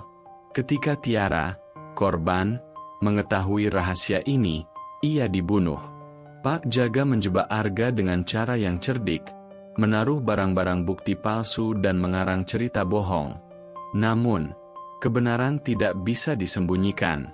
Berkat kegigihan Ibdarini, kami berhasil menemukan bukti yang akan menjerat semua kaki tangan Pak Jaga. Kompol Budi menceritakan semua yang terjadi di Bukit Mati. Ia menunjukkan foto-foto koper dan barang bukti lainnya. Ia juga memutar rekaman suara pengakuan Basuki. Warga yang awalnya tidak percaya kini mulai meneteskan air mata. Mereka merasa bersalah karena telah menghakimi Arga. Arga melangkah maju ke podium. Ia menatap ke arah warga. Matanya penuh dengan rasa syukur dan kelegaan. "Saya tidak pernah membunuh Tiara," katanya. Suaranya pelan namun jelas. "Dia adalah teman saya. Dia datang kepada saya untuk mencari perlindungan. Saya gagal melindunginya, tetapi saya berjanji untuk memastikan kebenaran terungkap. Dan hari ini, kebenaran sudah menang. Saya berterima kasih kepada Ibdarini atas keberaniannya, dan kepada Kompol Budi yang berani mengakui kesalahannya." Di akhir konferensi pers, warga desa bertepuk tangan, bukan untuk polisi, tetapi untuk Arga dan Rini. Mereka tahu, keadilan telah ditegakkan, dan Pak Jaga, yang kini menjadi mayat di dasar danau, telah mendapatkan hukuman yang setimpal. Rini menatap Arga, matanya berbinar. Ia merasa bangga.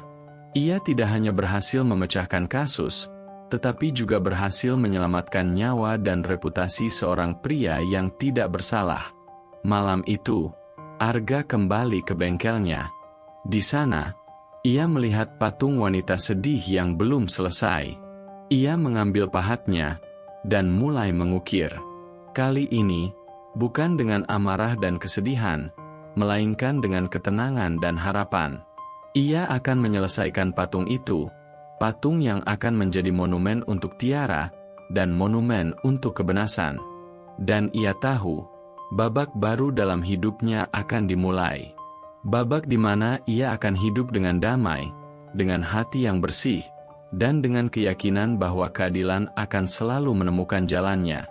Setelah konferensi pers yang menggemparkan, Arga kembali ke bengkelnya, bukan lagi sebagai tersangka, melainkan sebagai pahlawan yang namanya telah dibersihkan. Namun, ketenangan yang ia rasakan bercampur dengan kesedihan yang mendalam. Keadilan sudah didapat, tetapi nyawa Tiara tidak bisa kembali. Arga duduk di depan patung wanita sedih yang belum selesai, pandangannya kosong. Ia mengambil pahat, tapi tangannya terasa kaku. Ia tidak bisa lagi mengukir. Hatinya terlalu penuh. Di tengah kebingungan itu, ponselnya bergetar. Sebuah pesan dari Ibdarini. "Arga, kita bertemu di kafe dekat kantor polisi. Ada yang ingin saya bicarakan." Arga datang, wajahnya masih memancarkan kelelahan. Di sana, Rini duduk menunggunya, di hadapannya terhidang 2 cangkir kopi. Rini menatap Arga dengan tatapan yang sulit diartikan. Ada rasa hormat, simpati, dan juga rasa ingin tahu. "Terima kasih sudah datang," kata Rini, menyerahkan cangkir kopi. "Saya tahu, kamu pasti lelah. Tapi ada satu hal lagi yang mengganjal pikiran saya. Saya ingin tahu, apa yang membuat Tiara begitu percaya padamu?" Arga menghela napas panjang. Ia menatap cangkir kopinya, mengenang kembali saat-saat ia dan Tiara berbagi cerita. Tiara bilang, "Saya orang aneh." Tapi aneh yang sama dengannya. Arga tersenyum tipis. Dia merasa terasingkan di tengah banyak orang. "Begitu juga saya." "Apa maksudnya?" tanya Rini. "Tiara, dia tidak pernah merasa benar-benar menjadi bagian dari keluarga Pak Jaga," jawab Arga. "Meskipun Pak Jaga merawatnya dengan baik, Tiara selalu merasa seperti orang lain. Dia merasa ada sesuatu yang tidak jujur dari kebaikan Pak Jaga. Dia seperti burung dalam sangkar emas. Ia punya semuanya, tapi tidak punya kebebasan." Rini terdiam. mendengarkan dengan seksama. Tapi mengapa ia merasa begitu? Tiara tidak bisa menemukan cinta sejati di antara orang-orang yang mengelilinginya. Ia selalu merasa bahwa ada motif tersembunyi di balik semua kebaikan mereka. Dan dia benar, kata Arga, menatap Rini. Ia menemukan bahwa Pak Jaga bukan hanya memperlakukannya dengan baik, tetapi juga menggunakannya sebagai kedok. Seorang kepala desa yang berhati mulia, yang mengadopsi anak yatim piatu, itu adalah citra yang sempurna untuk menutupi kejahatan yang ia lakukan. Jadi, Tiara adalah bagian dari skenario besarnya? Tanya Rini, suaranya tercekat. Arga mengangguk. Ya, Pak Jaga ingin terlihat seperti pahlawan, dan Tiara adalah bukti dari kebaikannya. Dia menuruti semua keinginan Pak Jaga. Tapi jauh di lubuk hatinya, dia merasa kosong. Dia datang ke saya, bukan karena cinta, tetapi karena ia merasa saya bisa memahaminya. Saya juga kehilangan orang yang saya cintai. Saya juga orang yang merasa terasingkan. Apa yang terjadi pada orang yang kamu cintai? Rini bertanya, dengan hati-hati. Arga terdiam sejenak. Matanya berkaca-kaca. Kakak saya, dia meninggal saat kami kecil. Dia sakit, dan orang tua kami tidak punya uang untuk membawanya ke rumah sakit. Sampai sekarang saya masih menyalahkan diri sendiri. Makanya, saya jadi orang yang tertutup. Saya menemukan ketenangan dengan memahat. Mengukir patung-patung yang penuh dengan kesedihan, kemarahan, dan rasa sakit. Tiara, dia datang ke bengkel saya, dan dia melihat patung-patung itu. Dia bilang, "Mas, saya tahu rasanya. Rasanya sakit, kan? Merasa sendirian, di tengah banyak orang." Arga melanjutkan, "Sejak saat itu, kami menjadi teman." Dia bercerita tentang kehidupannya, tentang Pak Jaga, tentang yayasan. Dia tahu saya tidak akan menghakiminya. Jadi, dia menemukan buku sketsa itu saat ia datang ke bengkelmu. Tanya Rini, menyatukan kepingan puzzle yang hilang.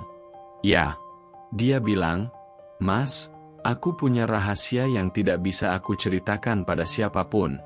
Tapi aku akan menuliskannya di sini. Kalau suatu saat aku menghilang, buku ini akan bercerita tentang semuanya." Itu sebabnya dia tidak menuliskan nama Pak Jaga dengan jelas, melainkan simbol-simbol. Rini bertanya, "Betul. Dia tidak ingin ada orang yang tahu. Dia takut Pak Jaga mengawasi." Dan, ia benar. Mengapa dia tidak langsung melapor ke polisi? Dia tidak percaya pada siapapun. Dia berpikir semua orang yang berada di dekat Pak Jaga sudah terpengaruh. Dia sangat ketakutan. Rini, dia bilang, "Aku seperti burung dalam sangkar, dan sangkar itu adalah yayasan, dan penjaganya adalah Papa. Aku tidak tahu harus percaya pada siapa." Rini terdiam. Ia memandangi Arga, yang kini tidak lagi tampak seperti seorang seniman aneh. Ia tampak seperti seorang pria yang rapuh, yang telah melalui penderitaan yang tak terbayangkan. Arga bukan hanya korban dari tuduhan palsu, tetapi juga korban dari sebuah tragedi. Ia bukan hanya dijebak, tetapi ia juga menjadi saksi bisu dari penderitaan seorang gadis yang mencari kebebasan. Rini teringat bagaimana Kompol Budi begitu yakin bahwa Arga adalah pelakunya. Dia adalah seorang seniman, penyendiri, dan sering terlihat dengan korban. Itu motif yang jelas, Kompol Budi pernah berkata. Rini kini menyadari betapa dangkalnya pandangan itu. Arga bukan pembunuh, melainkan sebuah jiwa yang terluka, yang menemukan kesamaan rasa sakit dengan Tiara. Dan di tengah kesamaan itulah, Tiara menemukan sebuah tempat yang aman. Sebuah tempat yang tidak dihiasi dengan topeng. "Setelah ini, apa yang akan kamu lakukan?" tanya Rini. Arga menatapnya, matanya kini memancarkan secercah harapan. Saya akan melanjutkan hidup. Saya akan kembali memahat. Tapi kali ini, saya tidak akan memahat patung yang penuh dengan kesedihan. Saya akan memahat patung yang penuh dengan harapan. Dan saya akan mengukir sebuah patung untuk Tiara. Patung seorang wanita yang bebas, yang akhirnya menemukan kedamaian. Baguslah, kata Rini, tersenyum tulus. Kamu pantas mendapatkannya. Rini tahu, kasus ini akan menjadi pengingat baginya. Pengingat bahwa kebenaran tidak selalu hitam dan putih. Bahwa di balik setiap topeng, ada sisi lain yang tersembunyi. Bahwa di balik setiap tuduhan, ada cerita yang lebih dalam. Dan bahwa di balik setiap kejahatan, ada manusia yang penuh dengan luka. Kisah ini bukan hanya tentang kejahatan dan keadilan, tetapi juga tentang kepercayaan, pengorbanan, dan menemukan kedamaian di tengah kekacauan.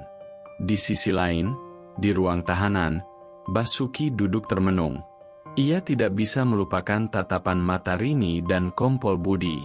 Tatapan yang tidak hanya penuh amarah, tetapi juga penuh dengan pertanyaan.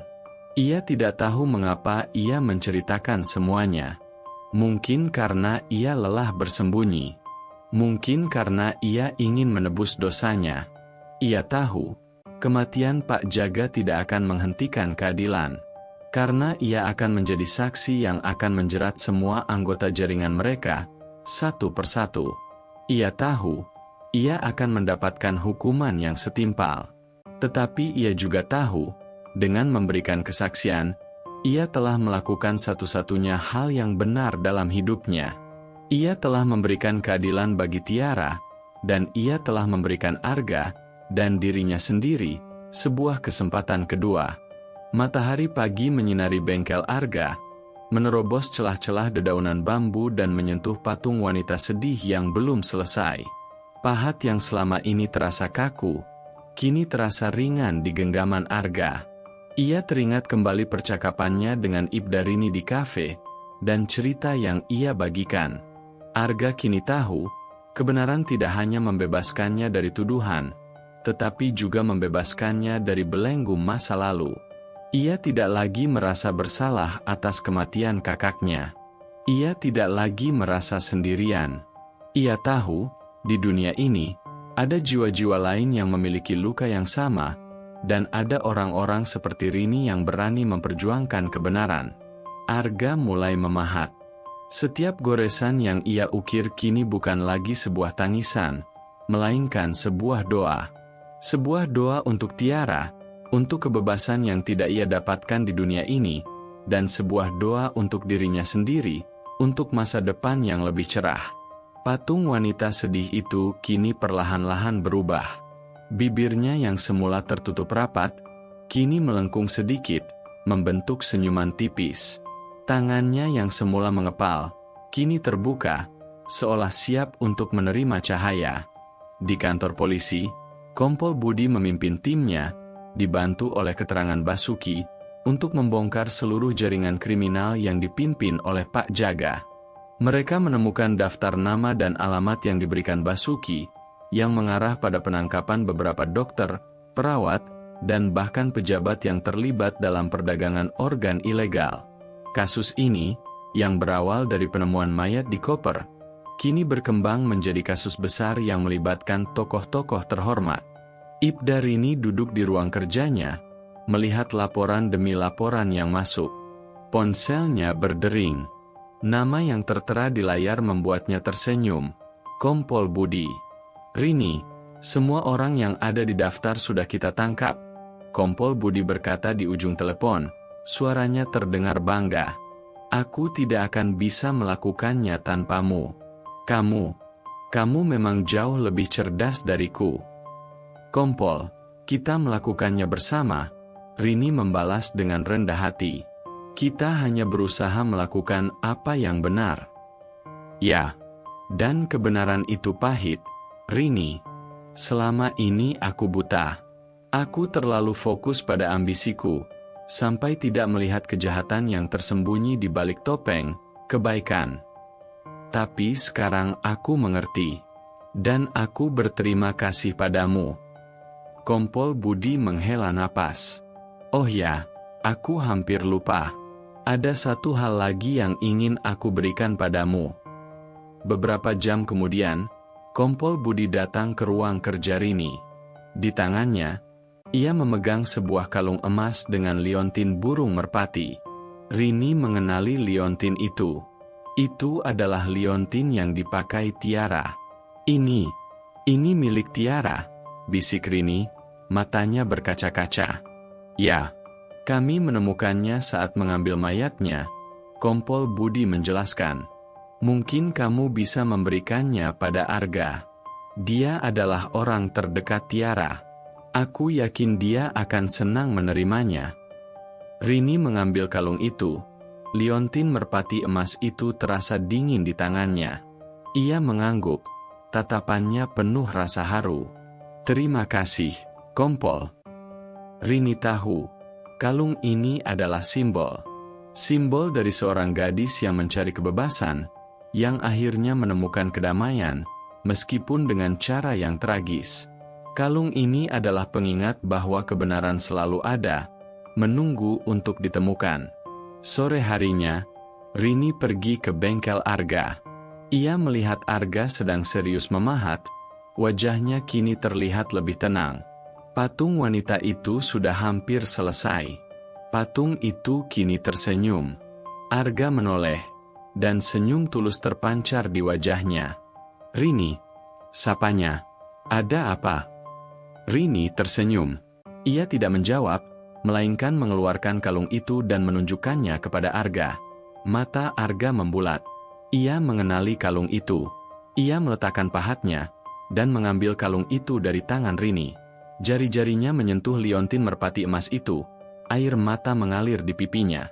Tiara, dia tidak pernah memberitahuku kalau dia punya kalung ini, kata Arga, suaranya bergetar. Kalung ini adalah bagian dari dirinya, Rini berkata. Dan kini, kalung ini kembali kepadamu. Terima kasih, Rini, Arga berbisik, memeluk kalung itu erat-erat di dadanya. Kamu sudah mengembalikan kepercayaan saya pada kebenaran. Kamu sudah memberikan kedamaian pada Tiara. Saya berhutang budi padamu. Kamu tidak berhutang apa-apa padaku, Arga. Rini membalas, senyumnya tulus. Kamu sudah melewati semuanya. Kamu pantas mendapatkan kedamaian. Arga mengangguk. Saya akan menyelesaikannya, katanya, menatap patung yang belum selesai. Patung ini akan menjadi monumen untuknya. Monumen untuk kebebasan. Dan monumen untuk kebenaran. Rini berdiri di sampingnya, melihat Arga kembali memahat. Kini, setiap pukulan pahat yang ia lakukan, setiap goresan yang ia ukir, bukanlah suara kesedihan, melainkan simfoni cahaya. Simfoni yang mengukir harapan, simfoni yang mengukir kebenaran, simfoni yang mengukir kehidupan baru. Ia tahu, kisah ini bukan hanya tentang kejahatan dan keadilan, tetapi juga tentang bagaimana sebuah luka bisa disembuhkan, dan bagaimana sebuah jiwa bisa menemukan kedamaian. Di ruang tahanan, Basuki duduk termenung. Ia tidak bisa melupakan kematian Pak Jaga. Pak Jaga yang dulu ia hormati, yang ia anggap sebagai pahlawan, kini menjadi sosok yang mengerikan. Basuki tahu, ia tidak akan pernah bisa melupakan semua kejahatan yang ia lakukan. Namun, ia juga tahu, dengan memberikan kesaksian, ia telah melakukan satu-satunya hal yang benar dalam hidupnya. Ia tahu, ia akan menerima hukuman yang setimpal. Tetapi ia juga tahu, ia telah memberikan keadilan bagi Tiara, dan ia telah memberikan Arga sebuah kesempatan kedua. Ia tidak akan pernah bisa melupakan wajah Arga yang penuh dengan rasa syukur, dan ia tahu, itu adalah hukuman terbesar bagi Pak Jaga, melihat kebenaran menang, dan melihat Arga, yang ia jadikan kambing hitam, kini hidup dengan damai. Angin sejuk berembus, membawa aroma tanah basah dan dedaunan yang berguguran. Beberapa bulan telah berlalu sejak badai yang mengguncang Ngawi. Arga, yang kini tidak lagi menjadi pria penyendiri, berdiri di tengah bengkelnya. Di hadapannya, patung wanita yang ia ukir untuk Tiara telah selesai. Patung itu tidak lagi menampilkan wajah yang sedih dan penuh luka, melainkan wajah yang damai, bibir yang tersenyum tulus, dan mata yang menatap ke depan dengan penuh harapan. Di leher patung itu, melingkar kalung merpati emas milik Tiara, simbol kebebasan yang akhirnya ia dapatkan. Arga mengusap patung itu dengan lembut, seolah ia sedang menyentuh Tiara. "Kamu bebas, Tiara," bisiknya pelan. "Kamu bebas." Sejak namanya dibersihkan, kehidupan Arga berubah drastis. Warga desa yang tadinya mencurigainya, kini datang untuk meminta maaf. Mereka tidak lagi melihatnya sebagai pria aneh, melainkan sebagai seorang seniman yang berhati mulia, yang rela mempertaruhkan nyawanya demi kebenaran. Arga tidak lagi menolak interaksi sosial. Ia mulai menerima kunjungan, bahkan mengajari anak-anak desa memahat. Bengkelnya, yang dulu sunyi, kini penuh dengan tawa dan obrolan. Di sisi lain, Ibda Rini juga mengalami perubahan besar. Ia tidak lagi menjadi penyidik muda yang diremehkan. Keberanian dan ketajamannya dalam kasus ini membuatnya mendapatkan pengakuan. Ia dipromosikan, dan kini bekerja di divisi yang lebih besar. Namun ia tidak pernah melupakan kasus Tiara. Kasus itu menjadi pengingat baginya, bahwa keadilan tidak selalu datang dengan mudah, dan terkadang, ia harus berani melawan arus. Suatu sore, Rini datang mengunjungi Arga. Ia melihat patung Tiara yang sudah selesai, dan ia tidak bisa menahan senyumnya. "Patung itu indah, Arga," katanya. "Tiara pasti akan sangat bangga." "Saya mencoba mengukir kebahagiaan yang ia cari," jawab Arga. "Kebaikan yang ia tidak pernah dapatkan." "Apa yang akan kamu lakukan dengan patung itu?" tanya Rini. "Saya akan meletakkannya di tepi sungai, di tempat ia ditemukan," kata Arga. "Sebagai monumen untuknya, agar semua orang tahu, kebaikan tidak selalu datang dari wajah yang ramah, dan kejahatan tidak selalu datang dari wajah yang aneh." Rini mengangguk setuju. Ia duduk di sebuah kursi kayu, memandangi Arga yang kini tampak begitu damai. "Kompol Budi juga berubah," kata Rini. "Ia kini jauh lebih jujur. Ia tidak lagi terobsesi dengan jabatan. Ia bilang, kasus ini adalah pelajaran terbesar dalam hidupnya." "Saya senang mendengarnya," jawab Arga. Ia berani mengakui kesalahannya. Itu adalah hal yang langka. Arga dan Rini terdiam. Mereka tidak perlu banyak bicara. Ada pemahaman yang dalam di antara mereka berdua. Mereka adalah dua orang yang datang dari dunia yang berbeda, namun dipersatukan oleh sebuah tragedi. Tragedi yang membawa mereka pada sebuah pencarian kebenaran. Dan pencarian itu tidak hanya membebaskan Arga, tetapi juga membebaskan mereka berdua dari pandangan hidup yang sempit. Sementara itu, di dalam penjara, Basuki duduk sendiri di dalam selnya. Ia divonis dengan hukuman yang setimpal. Ia tidak bisa melupakan saat-saat terakhirnya dengan Pak Jaga. Pak Jaga, yang ia lihat sebagai sosok yang penuh kuasa dan berwibawa, kini hanyalah sebuah nama yang dilupakan. Kematian Pak Jaga, yang memilih untuk bunuh diri daripada menghadapi konsekuensi perbuatannya, adalah akhir yang tragis bagi seorang yang terlalu terobsesi dengan kekuasaan. Ia tidak bisa menerima kekalahan, gumam Basuki. Ia tidak bisa menerima bahwa Arga, seorang seniman yang ia remehkan, yang akan menjadi pahlawan. Dan ia tidak bisa menerima bahwa Rini, seorang junior yang ia anggap bodoh, yang akan membongkar semua rahasia yang ia sembunyikan. Basuki tahu, bagi Pak Jaga, kematian di danau adalah pelarian. Namun, bagi Basuki, hidup di penjara adalah hukuman yang sesungguhnya. Hukuman yang memberinya waktu untuk merenung, untuk menyesali semua perbuatannya. Ia akan menghabiskan sisa hidupnya di balik jeruji, dihantui oleh bayangan Tiara, dan dihantui oleh kebahagiaan yang Arga dapatkan. Itu adalah hukuman yang setimpal. Ia teringat sebuah pepatah yang pernah ia dengar, kebenaran itu seperti cahaya, tidak bisa disembunyikan. Secepat apapun kita berusaha menutupinya, ia akan selalu menemukan celah. Basuki kini mengerti makna pepatah itu. Kebohongan yang mereka ciptakan begitu rapi, begitu meyakinkan, namun pada akhirnya, ia runtuh karena sebuah pahat, sebuah buku sketsa, dan seorang polisi yang berhati nurani. Beberapa hari kemudian, Arga, dibantu oleh beberapa warga, membawa patung Tiara ke tepi sungai Bengawan Solo. Di sana, di tempat koper itu ditemukan, mereka meletakkan patung itu. Patung itu menghadap ke sungai yang mengalir tenang, seolah-olah Tiara akhirnya menemukan kedamaian. Warga desa datang, membawa bunga dan lilin. Mereka menundukkan kepala, memohon maaf atas penghakiman yang salah. Arga berdiri di sana, hatinya penuh dengan rasa haru. Ia tidak lagi merasa sendirian. Ia tahu, kebenaran telah membebaskannya. Ia kini menjadi bagian dari desa itu, bagian dari masyarakat yang kini belajar untuk tidak mudah menghakimi. Malam harinya, Rini datang dan berdiri di samping Arga. Mereka berdua memandangi patung itu, yang kini diterangi oleh cahaya rembulan. Kasus ini mengajarkan banyak hal, kata Rini. Bukan hanya tentang kejahatan, tapi tentang bagaimana kita harus melihat manusia. Bahwa di balik topeng yang ramah, bisa saja ada iblis. Dan di balik wajah yang aneh, bisa saja ada malaikat. Arga menoleh, menatap Rini.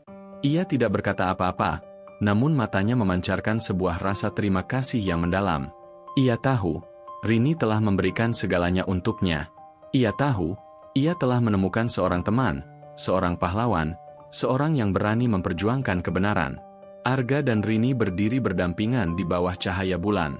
Sungai Bengawan Solo terus mengalir, membawa cerita baru. Cerita tentang kejahatan yang terungkap, cerita tentang keadilan yang ditegakkan, dan cerita tentang seorang pria yang menemukan kebahagiaan setelah kehilangan, dan seorang polisi yang menemukan makna sejati dari pekerjaannya. Cerita ini berakhir, namun kisahnya akan terus hidup. Kisah tentang Arga, Tiara, dan Ngawi yang digemparkan oleh sebuah koper, kini menjadi legenda yang akan selalu dikenang, sebagai pengingat bahwa kebenaran akan selalu menang.